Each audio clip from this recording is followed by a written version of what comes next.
क्या आपने कभी पानी में कबाब बनाए हैं? पानी वाले, और वो भी चपली कबाब। आप देखिएगा कितना आसान कर दिया मैंने इस रेसिपी को, और उन बच्चियों के लिए तो बहुत ही आसान कर दिया है जो पहली बार कबाब बनाते हुए डर रही होती हैं कि नहीं कबाब हमसे नहीं बनाए जाते, भाई ये जुड़ते नहीं हैं, टूट जाते हैं।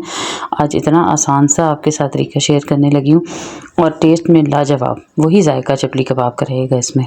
और साथ में ये है जी, मेरी प्यारी सी गुड़िया के बीमार होने से पहले की थोड़ी सी क्लिप्स।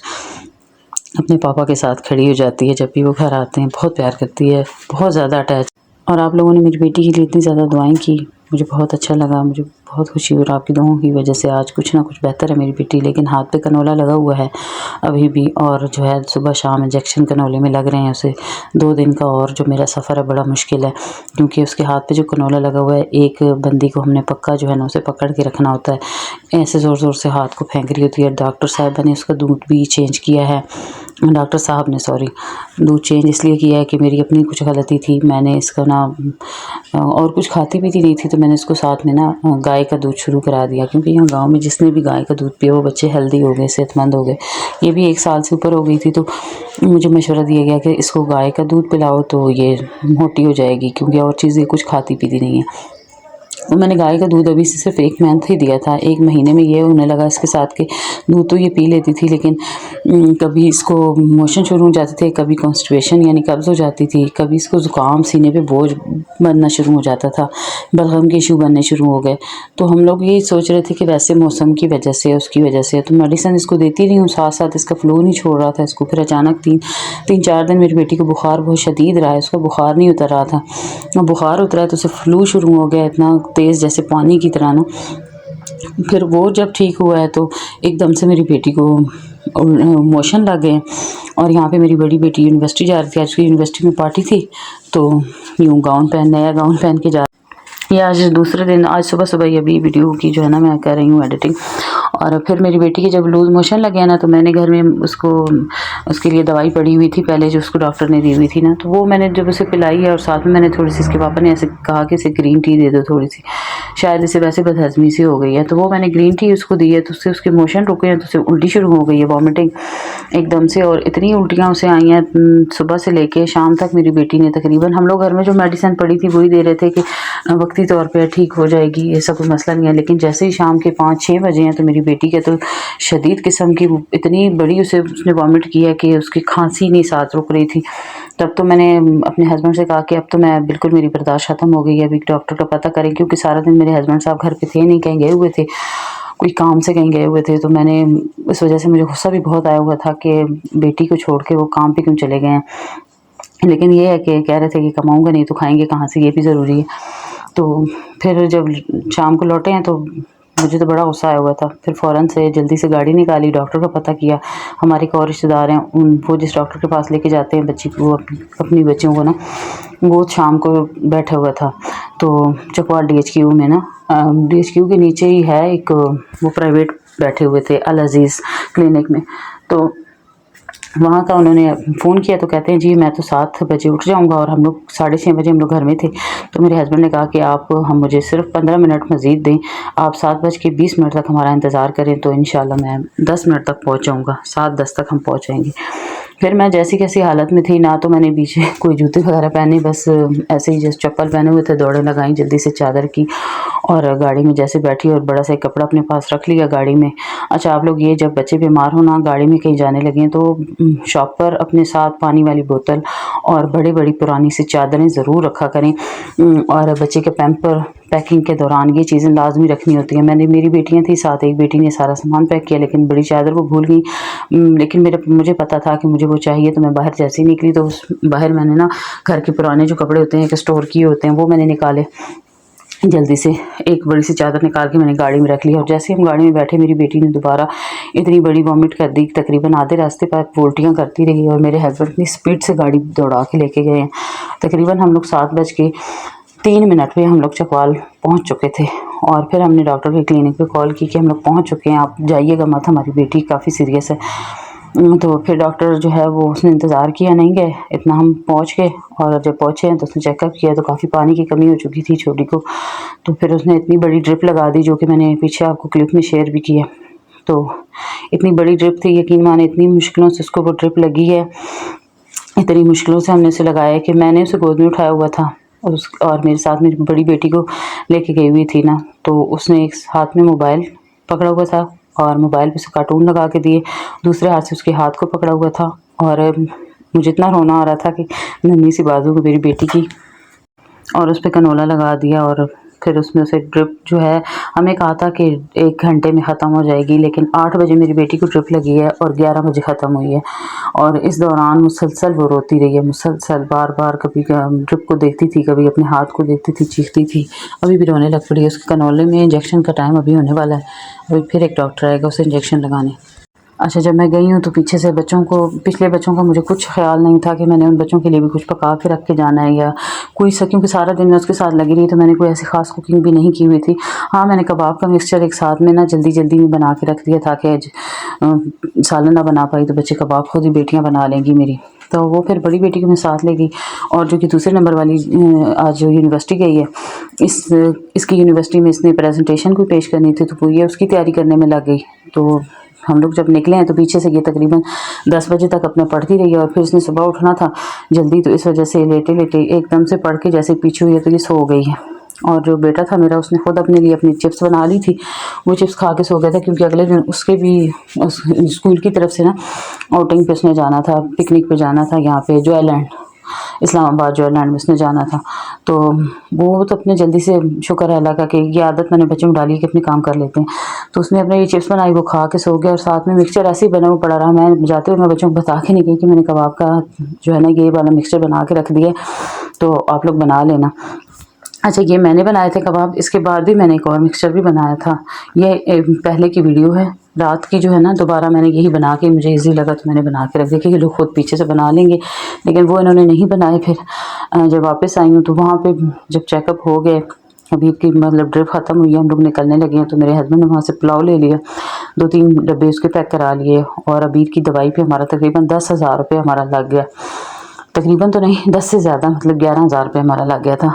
और लेकिन शुक्र अल्लाह का, एक ड्रिप लगते ही मेरी बेटी की उल्टी भी रुक गई, मोशन भी रुक गए। और फिर डॉक्टर ने कहा कि आप 3 दिन तक इसको ये एंटीबायोटिक इंजेक्शन जो है ज़रूर लगने, अगर ना लगवाए तो डायरिया दोबारा हो जाएगा। और ये डायरिया इसे हुआ ही काऊ मिल्क से, यानी गाय के दूध से, इसलिए फिर उन्होंने हमें दोबारा डब्बे का दूध लिख के दे दिया। वो हम लेके आए हैं, 2500 का डब्बा है। तो और साथ में उसने हमें ये दलिया भी दिया है, जो मैंने पीछे वीडियो में शेयर किया है, दलिया वाला डब्बा था, लेकिन वो तो मैंने बनाया तो मेरी बेटी ने बिल्कुल नहीं खाया, पैसे वेस्ट ही किए। लेकिन हो सकता है आगे जाके कोई उसका मूड बने तो खा ही ले। तो और साथ में फिर घर में मैंने उसे खिचड़ी बना के दी थी, वो उसने खा ली, नमकीन चीज़ें खाती है शौक़ से।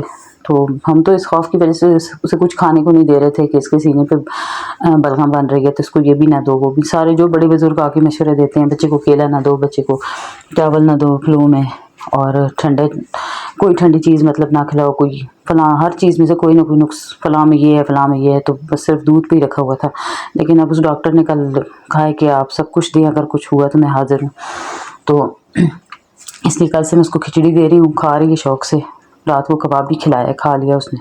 तो अब अल्लाह करे कि उसकी सेहत अच्छी हो जाए। और छोटे बच्चे जब बीमार होते हैं तो माएँ कोई काम नहीं कर पाती। यकीन करें, मुझे कहती हैं ना, अक्सर लड़कियाँ मुझे कहती हैं कि यहाँ अपने ख़ानदान में ना, कि आपने अच्छा किया, जल्दी जल्दी आपके बच्चे बड़े हो गए, साथ आप भी बड़ी हो रही हैं, आप बच्चों के साथ आप भी जवान हैं, और उम्र के अभी आपकी इतनी एज नहीं है, लगती नहीं है। और दूसरा ये कि उम्र के हिस्से में भी जो है ना बच्चे अच्छे लगते हैं। तो मैं कहती हूँ नहीं, जब आपके बड़े बच्चे बड़े हो जाएं तो आपको नया बेबी बिल्कुल प्लान नहीं करना चाहिए, बिल्कुल नहीं लाना चाहिए। क्योंकि एक माँ के लिए अपने हस्बैंड को टाइम देना, अपने ससुराल वालों को देना, अपने बड़े बच्चों के लिए टाइम निकालना, मशीन बनना पड़ता है, और उसमें अपनी सेहत, अपनी जवानी कहीं ख़त्म ही हो जाती है। और मुझे अपनी केयर करने का बिल्कुल टाइम नहीं मिलता, मुझे अपना आप भूल गया है। तो इसलिए मैं कहती हूँ कि जब शादी की शुरुआत में आपने जितने आपको चाहिए बच्चे, अब ये चाहिए पे तो डिपेंड भी नहीं होता, अल्लाह पाक ने जो किस्मत में लिखे होते हैं वही देते हैं, ठीक है।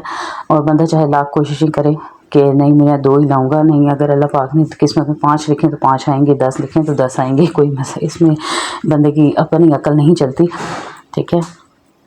तो आज की वीडियो में एक तो मैंने आपके साथ अपनी स्टोरी शेयर कर दी। अब भी कल तक अबीर का, कल शाम को अबीर का कनोला उतरना है, ठीक है, क्योंकि आज भी उसे 2 इंजेक्शन लगने हैं, कल भी उसे 2 लगने हैं, तो फिर कल उसका कनोला उतरेगा। लेकिन उसने कनोले के ऊपर जो ढक्कन सा होता है ना, वो उसने रात को हाथ मार मार के खोल दिया और वो लूज़ हो गया, टाइट नहीं हो रहा। वो ऊपर से मैंने रुमाल बांधा हुआ है, बड़ा ही मुश्किल है कनोले वाले बच्चे को संभालना। और अल्लाह पाक जो है ना ऐसी बीमारियों से सबको बचाए, महफूज रखे। अच्छा, आपने रेसिपी तो साथ साथ देख ली होगी, लेकिन इसके बावजूद मैं शॉर्ट्स में इसकी रेसिपी ज़रूर डाल दूँगी, बता दूँगी साथ में। लेकिन अभी भी मैं आपको बता देती हूँ कि मैंने सिर्फ सिंपल 3 अंडे लिए और उसमें मैंने कीमा भी डाल दिया, घर के नॉर्मल के तमाम मसाले डाल दिए, कबाब मसाला मैंने उसमें लाजमी डाला है, लहसुन अदरक का पेस्ट भी डाल दिया था। चीज़ें जो मैंने डाली हैं आपको साथ साथ नज़र आती जा रही थी। और उसके बाद मैंने इसमें कीमा थोड़ा सा 1 पाव या 1.5 पाव था कीमा, वो मैंने बीच में डाला है। और 3 सॉसेज मैंने बीच में डाली थी, लेमन जूस जो है वो भी मैंने बीच में डाला था। लेमन जूस और 3 सॉसेज जो होती हैं ना, सिरका, विनेगर और जो है रेड चिली, इन तीनों से टेस्ट बहुत मज़े का आता है। जैसे ही मतलब मसाले आपने वही डालने हैं जो आप चकली कबाब में डालते हैं, और मैदा भी आपने उसमें 2 कप डाल देने हैं, और साथ में 3 अंडे होंगे। लेकिन लिक्विड जो नरम बनेगा ना, ढीला बनेगा, उस पर आपने परेशान नहीं होना। आप अगर थोड़ा सख्त लगे तो आप उसमें थोड़ा सा पानी डाल दें, मैंने डाला था पानी। और अगर नरम है तो ठीक है, वैसे ही रहने दें, और इसको सिर्फ आधा घंटा रेस्ट देनी है बस। उसके बाद आप फ़ौरन से इसकी हल्की आंच पे यूँ आप कबाब बना लें। चम्मच की मदद से आपने ऊपर डाल देना है, चम्मच को नीचे से आपने ऑयल के साथ थोड़ा सा कर लेना है, ग्रीस करके इसके ऊपर आप ऐसे दबाएंगी तो ये बड़े अच्छे बन जाते हैं। सिर्फ इसमें एक चीज़ अच्छी नहीं बनती, वो ये होता है कि इसकी शेप जो है ना वो क्लियर नहीं बनती, बिल्कुल गोल टिक्की की तरह ये नहीं बनते, लेकिन जायके में बिल्कुल जैसे आप पठान के होटल के खाते हैं ना चपली कबाब, वही वाले बनते हैं। मेरे हस्बैंड मुझे कहते थे कि आप कबाब बनाने में इतना टाइम लगाती हो और इतना आपको मुश्किल लगता है। वहाँ जो पठान है वो तो झट से फ़ौरन कीमा उसी टाइम, कच्चा कीमा और मिक्सचर उन्होंने अलग अलग रखा होता है, और हमारे सामने वो मिक्स करके जल्दी से टिक्की बना देते हैं, और टूटते भी नहीं हैं उनके। पता नहीं वो उनके मिक्सचर में कुछ ऐसा शामिल होता है कि क्या। तो फिर मैंने जब सर्च भी किया तो मुझे कोई नहीं समझ आया ये फिर अचानक उस दिन ना मेरे माइंड में आ गया कि ज़रा ऐसा करके देखूं तो सही, अंडे ज़्यादा डाल दूं थोड़ा सा, क्योंकि इससे पहले भी मैंने एक रेसिपी इसी तरह घर में मैंने बनाई थी ना, तो बेसन की रोटी मैंने इस तरीके से बनाई थी। तो जैसे ही वो बेसन वाली मैंने रोटी बनाई तो मेरे जहन में इसका आइडिया आ गया, तो फिर मैंने यही ट्राई कर लिया। इसी किस्म की एक और चैनल पर मैंने देखा, उसने चिकन के बनाए थे, चिकन की बोटियाँ बना के ना उसको उन्होंने इसी तरीके से कबाब बनाए थे, वो बड़े मज़े के बने थे। मैं किसी दिन वो भी बनाऊंगी। यही होता है, कभी हम खुद भी बना लेते हैं, कभी हम किसी की देख के उसमें से अपना आइडिया निकाल लेते हैं। तो मैं अब ज़्यादा मेरे चैनल पे इस किस्म की जुगाड़ू रेसिपीज़ आपको मिलेंगी, जैसे कि मैंने पिछले रमज़ान में बनाई थी कचौड़ी की रेसिपी, जल्दी से बन जाती है झटपट, वो आप लोग चेक कीजिएगा। कचौड़ी की रेसिपी है, जुगाड़ू रेसिपी है, अनोखी सी, बहुत आसान तरीका है उसका। जिनको कचौड़ी बनाना बड़ा मुश्किल लगता है ना कि कैसे बनाएंगे, बेलना है, उसकी परखें बनानी है, ये वो, उन सब से आज़ाद कर दिया मैंने उस रेसिपी में ना। तो उसका लिंक मैं लगा दूँगी यहाँ पे चैनल की पोस्ट पे, मैं लगा दूँगी, आप लोग देखिएगा उसे भी। तो मेरी कोशिश होती है, क्योंकि जब बच्चे हों ना, बड़े बच्चे भी हों और छोटी बेटी हो, तो माँओं का दिल चाहता है कि कोई ऐसी रेसिपी हो ना जो झट से बन जाए और टाइम भी ना लगे। तो मैं ऐसी रेसिपीज़ जो है ना बनाती रहती हूँ, कोशिश करती हूँ और आज़माती हूँ, और मज़े की बनती हैं तभी मैं आपके साथ शेयर करती हूँ। अच्छी ना बने तो मैं बिल्कुल शेयर नहीं करती। लेकिन इस रेसिपी की तो क्या ही बात है, मुझे फिर तो चपली कबाब बनाना बड़ा आसान हो गया। अब थोड़े से कीमे से बन जाते हैं ना। अब बंदा ये सोच रहा होता है कि चपली कबाब बनाने हैं तो किलो कीमा तो होगा तो तभी बनेगी। यकीन करें कि किलो कीमे, मेरे पास 1 किलो कीमा था, उसके मैंने 3 स्टेप किए थे, उसको 3 हिस्सों में मैंने डिवाइड किया था, और 3 बार मैंने कबाब जो बनाए हैं ना, मेरे 4 बच्चे हैं, चारों बच्चों ने 2-2 कबाब लिए, तो 8 उनके हो गए, 2 मैंने लिए, 10, 2 मेरे हस्बैंड ने, 12। हर चक्कर के मैंने 12-12 कबाब बनाए हैं, 3 दफ़ा। मतलब आप हिसाब लगाएं कि 1 किलो के कीमे में से मैंने तकरीबन 48 कबाब मैंने बना लिए, ठीक है। अब मैंने सोच के जवाब दिए, पहाड़े भी भूल गई। अच्छा अभी ज़िंदगी की यही पहाड़े याद है मुझे। अच्छा जी, अगर वीडियो अच्छी लगे तो लाइक सब्सक्राइब ज़रूर करना है। इसके अलावा भी अगर कबाब की रेसिपी में कुछ भी समझ ना आए, जिनको मेरी रेसिपीज़ अच्छी लगती हैं तो वो पूछ सकती हैं, मैं बता दूँगी। और इसके बारे में ना, मैं एक और मेरी बहन है जिनको मैंने सब्सक्राइब भी किया हुआ है, उन्होंने शायद मुझे किया है कि नहीं किया, लेकिन उनकी वीडियोज़ में बड़े शौक़ से देखती हूँ, लाइव आती हैं आजकल, और उनको मैंने बताना था, वो बनाती हैं हर किस्म की जो रेसिपी देखती हैं ना, वो भी इस तरह की रेसिपी बनाती हैं। उन्हें मैंने उस दिन लाइव आई हुई थी तो मैंने उन्हें कमेंट भी किया था, अगर वो मेरी वीडियो सुन रही हैं तो मैंने कहा था कि मैंने एक रेसिपी याद की आपके साथ शेयर करूँगी, तो ये वही रेसिपी है। तो आप चाहें तो इसे जल्दी से बना सकती हैं। इसको बनाने में बिल्कुल मिक्सचर बनाने में तो 10 से 15 मिनट लगते हैं, और उसी टाइम फ़ौरन से फ्राई करें तो फ्राई करने के दौरान जो 10-15 मिनट का टाइम लगता है, यानी कि आधे घंटे में ये रेसिपी बन जाती है। और बच्चों के लंच बॉक्स में बना के रात को आप मिक्सचर रख दें, सुबह उन्हें फ़ौरन फ्राई कर दें, बड़ी आसान है। बर्गर भी उन्हें बना के दें, जो जल्दी से पराठे के साथ उनको दे दें लंच बॉक्स में, बड़े ऑप्शन है इसके। और साथ केचप मायोनीज़ बीच में लगा के इसका, और शौरमा टाइप का भी आप बना के दे सकते हैं। ये माँओं की ना अपने ऊपर होता है। अच्छा, मेरी नेक्स्ट वीडियो जो होगी ना, मैं कोशिश करूँगी आपको बताऊँ कि बेटियों को अपने साथ काम पे किस उम्र में लगाना चाहिए और कैसे लगाना चाहिए, ये मैं आपके साथ शेयर करूँगी। और साथ में ये भी बताऊँगी कि जो है हस्बैंड के साथ ना शुरुआत में ताल्लुकात कैसे अच्छे किए जाएँ। आज मैं बिल्कुल ज़हनी तौर पे डिस्टर्ब थी, इस वजह से ये बातें शेयर की। ओके जी, अल्लाह हाफ़िज़।